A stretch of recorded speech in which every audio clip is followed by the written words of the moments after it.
Hello, नमस्कार साथियों, स्वागत है आप सभी का आपके अपने यूट्यूब चैनल के ऑनलाइन प्लेटफ़ॉर्म पर। आशा करता हूँ कि आप सभी अच्छे होंगे, मस्त होंगे और स्वस्थ होंगे और अपनी तैयारियों में अच्छे तरह से लगे हुए होंगे, ठीक है? आप तैयारी में लगे हुए होंगे और कंटिन्यू अभ्यास और मेहनत करते रहें और अपनी तैयारी पर पूरा भरोसा रखें और आप जो कर रहे हो अपनी तरह से बेहतर और बेस्ट कर रहे हो और आपको बेस्ट ही करना है और पूरा अपनी तैयारी पर फ़ोकस रखना है।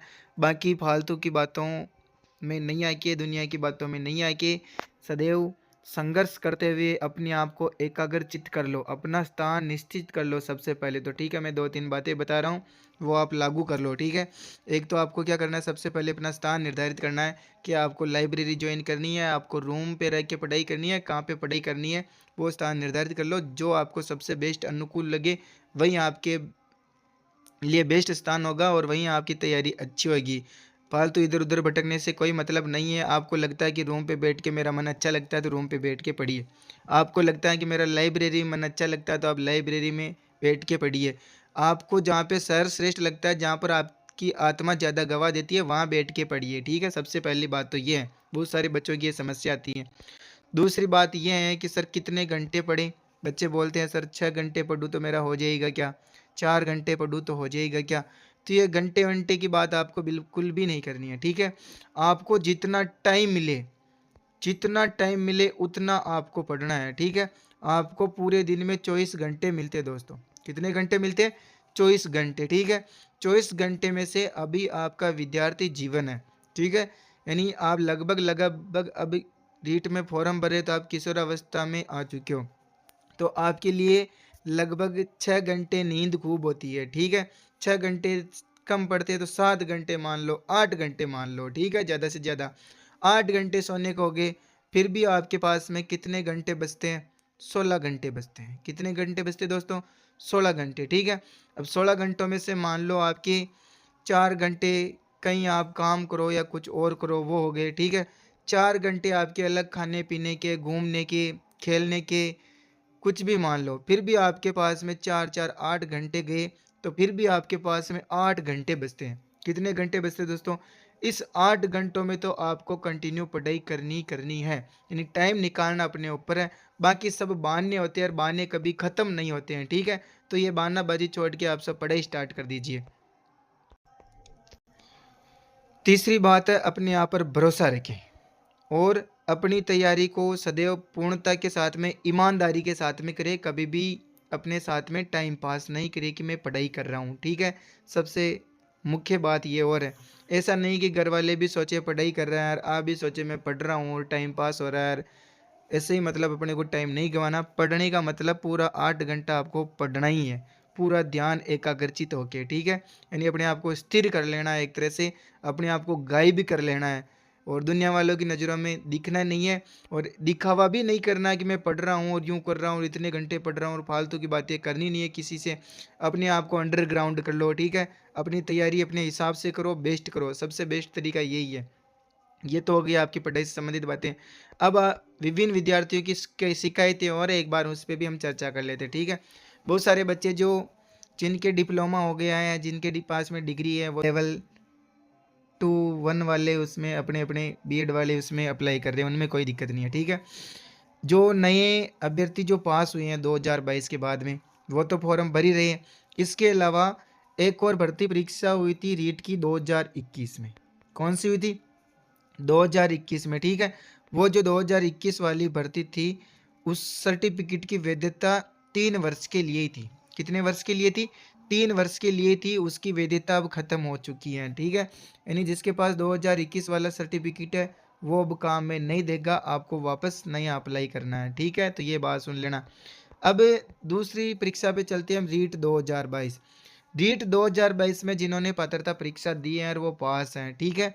तो ये भर्ती रीट जो 2022 वाली है, ये पात्रता परीक्षा आपकी आजीवन पात्रता है, ठीक है?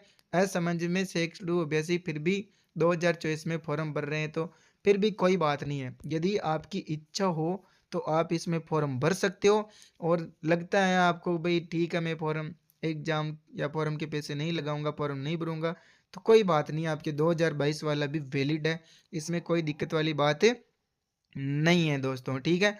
और अपनी तैयारी का परीक्षण करना चाहो या अपना अगर आप स्टैंडर्ड देखना चाहो, भाई मैं अब कितने नंबर ला सकता हूँ, मेरी तैयारी कैसी है, अपने आप का एक तरह से परीक्षण करना चाहो, तो दोस्तों 500-600 रुपये कोई बड़ी बात नहीं है, ठीक है। आप अपने आप का एक बार टेस्ट दे लो, जिससे आप भविष्य में आने वाली मेन एग्जाम में और अच्छे से तैयारी कर सको। और छोटी मोटी गलतियाँ हैं, वो गलतियाँ आपकी यहीं पे होके रह जाएगी, ठीक है। तो मेरे हिसाब से तो आपको जो भी चाहिए, पहले पात्रता हो रखी है नहीं हो रखी है, तो सबको इस एग्जाम में बैठना मेरे हिसाब से बेटर और उचित रहता है, ठीक है। मेरे को जो लग रहा है वो मैं बता रहा हूँ, बाकी कोई दिक्कत नहीं है, ठीक है दोस्तों। और इस बार फॉर्म बहुत ज़्यादा आने वाले हैं दोस्तों, ध्यान रखना, ठीक है। ये देखो इनका मैसेज भी है, मैं आपको बता देता हूँ। सचिव माध्यमिक शिक्षा बोर्ड के कौन है? कैलाश चंद्र वर्मा। ये बोल रहे हैं भाई 2024 के लिए आवेदन प्रक्रिया जारी है। रीट 2022 में पात्र माने जा चुके अभ्यर्थियों की प्रमाण पत्रता की वैधता आजीवन है। 2022 वाले अभ्यर्थियों खुद की मंशा पर दोबारा फॉर्म या एग्जाम दे सकते हैं, कोई दिक्कत वाली बात नहीं है, ठीक है दोस्तों। अब हम चलते हैं और दूसरी चर्चा पे। देखो ये और खबर आई है 19 तारीख की, मैंने जो ये कलेक्शन करी है अलग अलग फ़ोटो में, मैं आपको बता देता हूँ। रीट आवेदन में 3 माह से ज़्यादा पुरानी फ़ोटो नहीं लगानी है, ठीक है। बार बार संशोधन नहीं, इस बार आप संशोधन नहीं कर पाएंगे, आपको अपनी अच्छी फ़ोटो लगानी है, साफ़ सुथरी, जिससे आपकी अभी वाली शक्ल मैच खा रही हो, ठीक है। ऐसा नहीं है कि अपने पहले की फ़ोटो में कैसी शक्ल आ रही है और इसमें फ़ोटो कैसी शक्ल आ रही है, तो आपको वहाँ परीक्षा देते जाते समय आपका मतलब कोई परेशानी नहीं होनी चाहिए। और वहाँ पर अगर आपको परेशानी होती है, आपको रोकते हैं, तो आपका मूड ख़राब हो जाता है, तो आप ऐसी रिक्स नहीं लें, ठीक है। फ़ोटो नहीं है तो 40-50 रुपये लगते हैं, कोई बड़ी बात नहीं है, आप आराम से नई फ़ोटो खिंचवा के आवेदन करवा सकते हो। फालतू की रिक्स ना लें, ऐसी चीज़ों से बचें। ये देखो इसमें सूचना भी आई है, ठीक है। फ़ोटो जैसा जैसा फ़ोटो वैसा दिखने पर ही रीट एग्ज़ाम में प्रवेश दिया जाएगा, तो ये मतलब पूरी जानकारी भी दी है, तो आप सावधानी बरत लें, अभी से ही फालतू की रिक्स ना लें। ये देखो और एक और ये और आपके एक बार की कटिंग है। 2022 की आजीवन मान्यता फिर भी सैकड़ों अभ्यर्थी कर रहे हैं आवेदन, इसके ऊपर हम चर्चा कर ही ली है, तो कोई दिक्कत वाली बात नहीं है, आप वापस कर भी सकते हो, नहीं भी कर सकते हो, वो आपकी इच्छा है। ओके दोस्तों, अब खुद को बदलने की बारी है, साल तो हर साल बदलता है। अब खुद को बदलने की बारी है, साल तो हर साल बदलता है, तो 2025 में अपने आप को किसी न किसी नौकरी में आपको ज़रूर लगना है, ठीक है। 25 में आपको खुद को बदल के दिखाना है, ये निश्चय कर लेना है कि 2025 मेरा है, कोई नहीं ले सकता, आने वाला 25 मेरा है। ओके, अब चर्चा करने वाले हम सिलेबस पे। एक बार मैं आपको और बता दूं कि इसमें जो अभी वर्तमान में जो फर्स्ट ईयर में पढ़ रहे हैं, पिछले साल वाले जिन्होंने अभी एग्ज़ाम दे दिया है फर्स्ट ईयर का, ठीक है, उनके तो रोल नंबर आने वाले, वो तो आवेदन कर ही सकते हैं। इसके अलावा जो हाल ही में फर्स्ट ईयर में एडमिशन लिए हैं, क्या वो भी आवेदन कर सकते हैं क्या? तो मेरे हिसाब से आप आवेदन करवाने की कोशिश करें, आवेदन हो जाएगा, ठीक है। क्योंकि वहाँ पर ऑप्शन देखना पड़ेगा, आवेदन करते हैं वहाँ पे, ठीक है। मैं और मालूम करके बता दूंगा आपको, शॉर्ट के अंदर डाल दूंगा 1-2 दिन में कि आप आवेदन कर सकते हैं या नहीं कर सकते हैं, ठीक है। आप आवेदन करवाएं, वहाँ पे मतलब परसिंग वहाँ पर ऑप्शन आता है कि इनकी कंटिन्यू चल रही है, वो फॉर्म भर सकते हैं, ठीक है। रोल नंबर डालने की ज़रूरत पड़ती है या नहीं पड़ती है मैं आपको बता दूंगा, फिर भी आप फॉर्म भरवाने की कोशिश करें, मेरे हिसाब से फॉर्म भरने में आ जाएगा, ठीक है। आपको उसमें रिजल्ट वगैरह कुछ भी डालने की ज़रूरत नहीं होती है। अब हम चर्चा करने वाले सिलेबस पे, ठीक है दोस्तों। सिलेबस को लेकर भी बहुत सारे बच्चे कंफ्यूज हैं। जो बच्चे जिनके 12वीं तक संस्कृत नहीं है, मैं आपको बता दूं लेवल फर्स्ट वालों की, उनको लेवल फर्स्ट में हिंदी सब्जेक्ट चुनना है। क्या चुनना है? फर्स्ट सब्जेक्ट के रूप में। ये देखो यहाँ पर सब्जेक्ट लिखे हुए आते हैं, प्रश्न पत्र 1, ठीक है। सिलेबस लेवल 1 1 से 5 तक संस्कृत भाषा प्रथम। आपको भाषा प्रथम में क्या लेनी है? हिंदी लेनी है। और भाषा सेकंड में क्या लेनी है? आपको संस्कृत लेनी है। क्या लेनी है? संस्कृत। या आप चाहो तो अंग्रेजी भी ले सकते हो, आपकी अंग्रेजी अच्छी है तो, ठीक है। तो भाषा प्रथम में तो क्या लेनी है?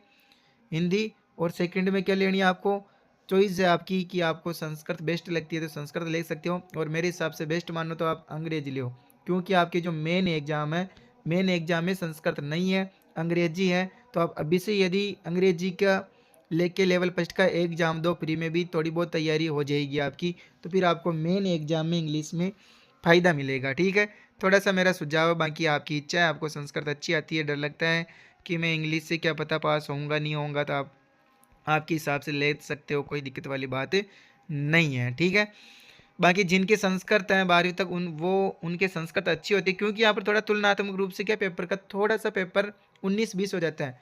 जो लेवल फर्स्ट में जो भाषा चुनता है वो उसका पेपर थोड़ा ठीक लेवल का आता है, जो लेवल सेकंड के रूप में भाषा चुनता है उसका थोड़ा लो लेवल का आता है, मतलब 19-20 के हिसाब से आता है, ज़्यादा फर्क नहीं पड़ता है। ठीक है, थोड़ा सरल आता है भाषा सेकंड चुनते हैं जो, बस ये फर्क है। तो ये संस्कृत में तो देखो, संस्कृत वाले के क्या क्या दे रखा है, एकम पठितम गद्यांश, मतलब एक गद्यांश आता है, गद्यांश में से ये पूछी जाती है चीज़ें। ठीक है, धातु रूप कारक विभक्ति उपसर्ग प्रत्यय संधि समास सर्वनाम विशेषण विशेष्य अव्ययेषु प्रश्न आदि आदि प्रश्न पूछे जाएंगे। ठीक है, और ए क्या आएगा,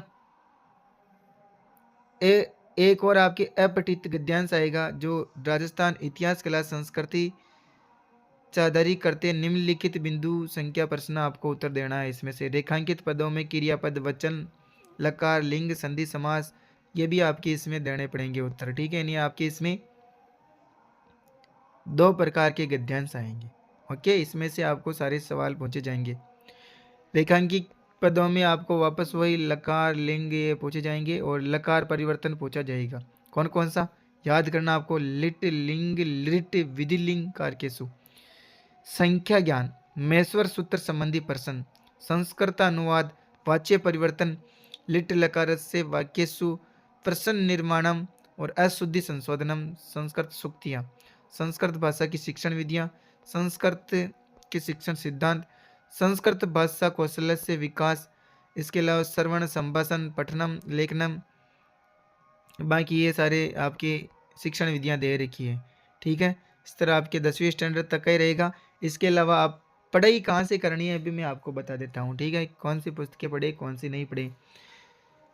बाजार में बहुत सारी पुस्तकें उपलब्ध हैं, लेकिन मेरे सुझाव के हिसाब से जो साफल्यम क्लासेज की संस्कृत की किताबें भी आती हैं, उसके नोट्स भी आते हैं, अच्छे शिक्षण विधियों की किताबें भी आती हैं। ठीक है, सर्वश्रेष्ठ है, सबसे बेस्ट है। ठीक है, इसके अलावा और भी बहुत सारे चैनल हैं, वहाँ से जहाँ से आपको बेटर लगे। ठीक है, उत्कर्ष क्लासेज है, और भी बहुत सारे हैं, प्रियंका एक मैडम भी पढ़ाती है, जो मतलब जहाँ से आपको अच्छा अनुभव हो रहा है वहाँ से पढ़ने की कोशिश करें। ठीक है, बाकी साफल्यम वाले भी ऑनलाइन क्लासेस क्वेश्चन वगैरह सब डालते हैं, तो आप वहाँ से भी देख सकते हो, आप कोर्स भी कर सकते हो। मेरे हिसाब से बहुत बेस्ट तरीके से पढ़ाते हैं। ठीक है, साफल्यम से पढ़ने से संस्कृत में लगभग 30 में से 30 नंबर आ जाते हैं। ठीक है, ये मेरा अनुभव है अच्छे से। ये फिर आपकी उर्दू आ गई, जिनके उर्दू हैं, ये मेरे को उर्दू नहीं आती है, उर्दू वाले समझ सकते हैं। ठीक है, फिर सिंधी वालों की सिंधी भाषा है, पंजाबी वालों के पंजाबी भाषा ले सकते हैं, वो भी उनके लेवल, जिनके पंजाबी भाषा वो लेवल फर्स्ट हिसाब के उनके हिसाब से चुन सकते हैं, कोई दिक्कत नहीं है। फिर अब भाषा 2, ये भाषा 2। ठीक है, अब जिन्होंने फर्स्ट भाषा में संस्कृत भर ली है, जैसे संस्कृत वाले फर्स्ट भाषा में संस्कृत भर सकते हैं, सेकंड भाषा में वो इंग्लिश भी ले सकते हैं, हिंदी भी ले सकते हैं, कोई दिक्कत वाली बात नहीं है। ठीक है, और फर्स्ट भाषा संस्कृत बस भर दी है तो सेकंड भाषा हिंदी ले सकते हैं, तो ये इसका स्तर बस 19-20 हो जाता है, बाकी कोई फर्क वाली बात नहीं है। तो 2 भाषा आपको सिलेक्ट करनी है, कोई सी भी भाषा फर्स्ट और भाषा सेकंड। ओके, एक अपठित गद्यांश निम्नलिखित में से कारक व्याकरण संबंधी यहाँ से प्रश्न पूछे जाएंगे। ठीक है, ये व्याकरण के सारे टॉपिक हैं, ये टॉपिक आपको पढ़ के जाना है, बाकी फालतू लोड नहीं लेना है। ठीक है, युग्म शब्द वाक्यांशों के लिए एक शब्द, उपसर्ग प्रत्यय संधि समास संज्ञा सर्वनाम विशेषण क्रिया लिंग वचन काल शब्द शुद्धि आदि आप पढ़ सकते हो। ठीक है, और ये सब भी आप बेस्ट तरीके से पढ़ने के लिए आप सुमन लता यादव। ठीक है, इसके अलावा आप उत्कर्ष क्लासेस से आशीष सर से पढ़ सकते हो हिंदी। इसके अलावा और भी आपको जो बेस्ट लगे वहाँ से आप पढ़ सकते हो। आशीष सर के आपको यूट्यूब पे वीडियो भी मिल जाएंगे। सुमन लता मैम बहुत ही शानदार एमसीक्यू क्वेश्चन सीरीज के माध्यम से करवाती है, ऐसे के ऐसे हल उनके एग्जाम में मिल जाते हैं, बिल्कुल डाउट क्लियर हो जाते हैं आपके। इनकी बुक भी बिल्कुल छोटी सी आती है। इसके अलावा राघव प्रकाश में भी क्वेश्चन बहुत अच्छे हैं किताब के अंतर्गत। ठीक है, वो राघव प्रकाश वाली किताब आती है, वो भी अच्छी आती है, उसमें भी आप सारे क्वेश्चन हल कर लो तो वहाँ से भी आपका बहुत सारा क्लियर हो जाता है। इसके अलावा सुमन लता यादव मैम की भी एमसीक्यू वाली किताब और नोट्स वाली बुक्स दोनों ही अच्छी हैं। दोनों में से आपको बेटर लगे वो पढ़ सकते हो। मेरे हिसाब से बेस्ट एडवाइस सुमन लता यादव। क्या पढ़नी है आपको? सुमन लता यादव को अच्छे से पढ़ लो, आपका सारा डाउट क्लियर हो जाएगा एकदम से। अपठित गद्यांश आएगा इसमें भी, यही है। इसमें बिंदुओं पर प्रश्न आएंगे, यहाँ से वाक्य रचना, यहाँ से क्वेश्चन वाक्य से आते हैं, 100% श्योर है। ठीक है, वाक्य के भेद, पदबंध, मुहावरे, लोकोक्तियाँ, कारक चिन्ह, अव्यय, विराम। इसके अलावा शिक्षण विधियाँ आती है, शिक्षण विधियाँ अच्छे से पढ़ा रखी है सुमन लता मैम ने। LSRW वगैरह ये सब। राजस्थानी भाषा, ये नया टॉपिक जुड़ा है। ठीक है, राजस्थानी भाषा की सामान्य जानकारी, ये अपने यूट्यूब चैनल पे भी आपको बहुत ही शानदार और जबरदस्त तरीके से मैंने पढ़ाया हुआ है, ट्रिकों के माध्यम से। ठीक है, राजस्थानी भाषा कंप्लीट, उसके साथ में हिंदी भाषा की जानकारी भी बताई है। बहुत ही शानदार, आपको एक बार में पूरी कंप्लीट राजस्थानी भाषा याद हो जाएगी और इससे बाहर आपका क्वेश्चन नहीं जाएगा। फिर आपके अंग्रेजी भाषा, ठीक है, लेवल 2 के रूप में आप अंग्रेजी चुन सकते हो, कोई दिक्कत नहीं है। ठीक है, यानी भाषा फर्स्ट में क्या चुननी है आपको? हिंदी, और यहाँ भाषा 2 में भी आप हिंदी चुन सकते हो। ओके, भाषा 2 में आप इंग्लिश लैंग्वेज चुन सकते हो, ये इंग्लिश का पूरा सिलेबस है, देख लीजिए आप आराम से पॉज करके देख सकते हो। ठीक है, अनसीन पैसेज आएगा, बात वही है, तीनों लैंग्वेज में अनसीन पैसेजों के माध्यम से सारी ग्रामर पहुंची जाती है। ठीक है, लिंकिंग डिवाइस, सब्जेक्ट, वर्ब्स और इनप्रेस। अनसीन पैसेज में आइडेंटिफिकेशन ऑफ, लिटरेशन, स्माइल, मेटाफोर आदि आदि ये चीज़ें पूछी जाती है। ठीक है, मॉडल्स है, कॉमन आइडियम्स है, परसेव है और लिटरेरी टर्म्स है, ये सब आपके सिलेबस के हिसाब से आपको पढ़ना है, बाकी फालतू की चीज़ें नहीं पढ़नी है। ठीक है, बाकी ये सब टीचिंग मेथड्स है, ये भी आपको गाइड, बाजार से गाइड आती है, वो ला सकते हो, फर्स्ट रैंक वाली वगैरह सब में कॉपी पेस्ट मैटर आता है, सेम ही, वहाँ से आप पढ़ सकते हो। ठीक है, अब देखो मैंने आपको बताया था संस्कृत आप सेकंड लैंग्वेज के रूप में भी चुन सकते हो, कोई दिक्कत वाली बात नहीं है। ठीक है, फर्स्ट में यदि आपने हिंदी चुन लिया है, सेकंड में संस्कृत चुन सकते हो। फर्स्ट में यदि आपने संस्कृत चुन लिया है, सेकंड में हिंदी चुन सकते हो। ठीक है, तो ये आपके ऊपर निर्भर करता है। देखो इसमें थोड़ा सा और बढ़ गया, मैंने बोला था ना, लगभग ज़्यादा अंतर नहीं है, थोड़ा बहुत चेंज आ जाता है। ठीक है, देखो इसमें अशुद्धि संशोधन वगैरह थोड़े और जोड़ दिए मेरे हिसाब से। ठीक है, तो आप देख सकते हो 19-20 हो जाता है, बाकी ज़्यादा फर्क नहीं है। फिर उर्दू लैंग्वेज 2 वाले चुन सकते हैं, वापस ये अपने पंजाबी वगैरह। देखिए फिर गणित, गणित तो सबके सेम ही आनी है, इसमें कोई फर्स्ट सेकंड वाला पेपर वाला मामला नहीं रहता है। 1 करोड़ तक की पूर्ण संख्याएं आपको आनी चाहिए। ठीक है, क्या होती है पूर्ण संख्याएं? कमेंट बॉक्स में टाइप करें एक बार। स्थानीय मान, तुलना, गणितीय मूल संक्रियाएं, जोड़, बाकी, गुणा, भाग, भारतीय मुद्रा, इसके अलावा वैदिक गणित नया टॉपिक जोड़ा है। ठीक है, यदि मेरे को टाइम मिलेगा, क्योंकि हम भी बहुत बिजी रहते हैं स्कूल को लेकर, स्कूल में लगभग यहाँ से जाने से आने से लेकर 8 घंटे पूरे हो जाते हैं, तो इतना टाइम नहीं मिल पाता है। ठीक है, क्लास संस्कृति के नोट्स मैंने लगभग टॉपिक डाल दिए हैं, क्वेश्चन डाल दिए हैं, और कोशिश करूँगा कि आपके प्री रीड से पहले सारा मैं क्वेश्चन डाल दूँ वापस। भिन्नों की अवधारणा, ठीक है, ये सब मैटर आप 6 से लेके 10 तक की किताबों से पढ़ो, सबसे बेस्ट है, आपका बहुत सारा क्लियर हो जाएगा। ठीक है, ये सब दे रखे हैं टॉपिक 6, 7, 8, 9, 10 में। उचित भिन्न, अनुचित भिन्न, तुलना, जोड़, बाकी, अभाज्य संख्या, संयुक्त संख्या, अभाज्य, गुणनखंड, लघुत्तम, महत्तम, समापवर्तक, एक नियम, ये 6, 7, 8 में चलते हैं। औसत, लाभ, हानि, सरल ब्याज। इसके अलावा समतल वक्र, समतल ठोस, ज्यामितीय आकृतियाँ, ये सब सेम टू सेम टॉपिक हैं 6, 7, 8 की किताबों में। लंबाई, भार, धारिता, समय, क्षेत्रमान, मानने की इकाइयाँ, वर्गाकार आयताकार के पृष्ठ तल का क्षेत्रफल, परिमाप उनका, बिल्कुल सरल सरल टॉपिक है। इसके बाद में इसकी शिक्षण विधियाँ आती है। ठीक है, भाषा, सामुदायिक आंकड़ों का प्रबंधन वगैरह, निदानात्मक, और ये एक ऐसा टॉपिक है इसका ध्यान में रखना आपको, निदानात्मक उपचारात्मक शिक्षण, उपचारात्मक शिक्षण। इसके अलावा मूल्यांकन वाला टॉपिक, मापन, मूल्यांकन, आकलन, मूल्यांकन हो गया, मापन हो गया, आकलन हो गया, ये सभी इस सब्जेक्टों में जो कॉमन चलते हैं। ठीक है, इसके अलावा ICT हो गया, सूचना एवं संप्रेषणी, श्रव्य दृश्य सामग्री हो गई। ठीक है, LSRW हो गया, ये कौशल हो गए, ये सभी सब सब्जेक्टों में कॉमन चलते हैं, ठीक है। ब्लूम टेक्सोनॉमी हो गई, ये आपको अच्छे से पढ़नी है, जिससे सारे सब्जेक्टों में क्लियर हो जाए। तो आपके 4-5 क्वेश्चन यहीं से बनते हैं सारे सब्जेक्टों में, तो आपको कम से कम गलत नहीं हो। ओके, ये मैथमेटिक्स का इंग्लिश रूपांतरण दे रखा है। फिर आपके पर्यावरण अध्ययन, कौन सी अध्ययन? पर्यावरण अध्ययन भी आप अच्छे से कोई सी भी गाइड ले लें, ठीक है, लक्ष्य वाली ले लें तो ही ठीक है, कोई सी भी ले लें तो ही ठीक है। कॉपी पेस्ट मैटर मिलता है, इसमें आपको देख लेना है कि कौन से टॉपिक आपको कहाँ से सही भा रहे हैं, वहीं से पढ़ रहे हैं, ठीक है।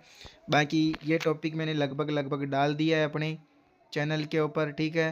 राष्ट्रीय प्रतीक, राष्ट्रीय पर्व, राजस्थान के मेले त्यौहार, वेशभूषा, आभूषण, खान पान मैंने डाल दिया है।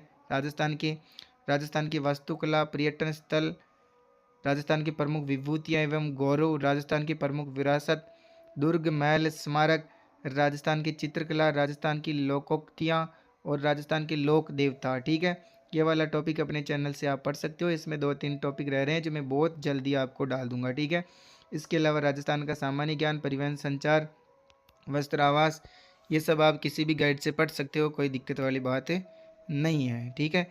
मेरे हिसाब से आप ऑनलाइन यूट्यूब पे वीडियो देखने के बजाय आप इनमें गाइडें पढ़ो, किताबें पढ़ो, तो आपको जल्दी से मैटर क्लियर हो जाएगा। इसमें कोई भारी मैटर भी नहीं है, ठीक है। और आप सारा ले सकते हो एनसीईआरटी का 6, 7, 8, 9, 10 की किताबों का, जो सामाजिक अध्ययन की किताबें चलती है और साइंस की किताबें चलती है, वहाँ से आपका पूरा मैटर एकदम क्लियर हो जाएगा। बिल्कुल ऊपर ऊपर से क्वेश्चन पूछे जाते हैं, ऐसे कैसे क्वेश्चन मिल जाते हैं, ठीक है। और बाकी पर्यावरण की शिक्षण विधियाँ, कॉपी पेस्ट मैटर आता है, कहीं से भी पढ़ सकते हो, कोई दिक्कत वाली बात नहीं है। धन्यवाद दोस्तों। सूचना अच्छी लगी लाइक, सब्सक्राइब एंड शेयर जरूर करें। मैंने आपको पूरी जानकारी देने की कोशिश की है, बने रहिए अपने पास इसी प्रकार से। और भी कोई डाउट हो तो आप कमेंट बॉक्स से या अपना टेलीग्राम ग्रुप, इसमें कहीं से भी आप मेरे से सूचना संपर्क स्थापित कर सकते हो। धन्यवाद। राधे राधे। जय हिंद, जय भारत।